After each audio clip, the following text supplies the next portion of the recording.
దేవుని నామని పొందనాలండి. అయ్యగారికి అమ్మగారు పొందనాలు, సీనయ్య గారు పొందనాలు, చిన్నముత్తి బాబు పొందనాలు, కుమారసాగర్ గారు పొందనాలు, వచ్చిన సంగబడిలు అందరూ నా పొందనాలు. నా సాక్షి ఏంటంటే మరి మాకు సాక్షి అంటే ఒకసారి చెప్తున్నాను. మా మనవడు పుట్టినరోజు లక్షలు తీసుకున్నా దొరకాయి. మా మేనగాళ్ళు మరి ఫంక్షన్ చేసుకున్నాము. నాకు కూడా ఇలాగే వాన వదిలేశారు. ఆ వాన అంతా కూడా వానే. అయ్యగారు వచ్చారు.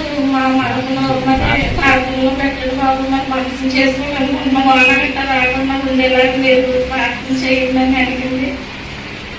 ఆ వానంతా వాడ 2 రోజులే కొంచెం పొరుగుగా ఇచ్చింది. ఫంక్షన్ అంటే సరికి మమ్మల్ని ఎత్తే పట్టుకుంది.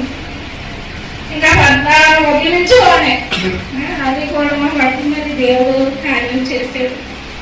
మరి మా మనవాడు పుట్టినరోజు కూడా మరి ఏం చేసుకోలేదు. మా ఇంటి వరకే చేసుకున్నాం. మరి మేము ఇంట్లో పెట్టుకుందాం అనుకున్నాము. మరి కోపం కాలం బాగాలేదమ్మా. మరి ఎంతమంది ఆడుతున్నాము, కాకుండా పెట్టుకుందామని ముక్కులు గారు అన్నారు.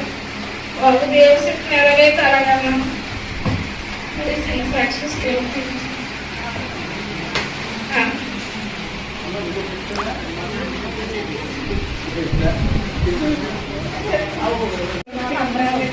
అందరికీ వందనాలు.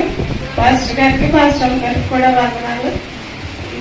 మా అబ్బాయికి ఫంక్షన్ పెట్టుకున్నాం మేము పోయిన 22 అది ఏ అడ్డు కూడా లేకుండా నేను చర్చకు వచ్చి దేవుణ్ణి కోరుకున్నాను. ఫంక్షన్ ముందు రోజు కూడా చాలా బాగుంది. ఆ రోజు హెల్త్ ఫంక్షన్ కూడా పెట్టుకున్నాం, కానీ చాలా బాగా వస్తుంది. కోరుకున్నాను లోపలికి వెళ్ళిపోయి దేవుడు ఫంక్షన్ ఏ అడ్డు లేకుండా అందంగా జరిగిన చూడసారి నీకు అందరికి వచ్చి నా బిడ్డ తీసుకుని ఇక్కడికి వచ్చి నీకు ఎంత కట్టినా చూసుకుంటూ కాడు తెచ్చుకుంటానని కోరుకుని ప్రార్థన చేసుకున్నాను. తండ్రి నేను కోరుకున్నట్టే ఆ దేవుడు నాకు ఆ బిడ్డ చాలా అందంగా చేపించాడు. దేవుడు కోరుకోవాలండి. ఈ చిన్న సాక్ష్యాన్ని దేవుడికి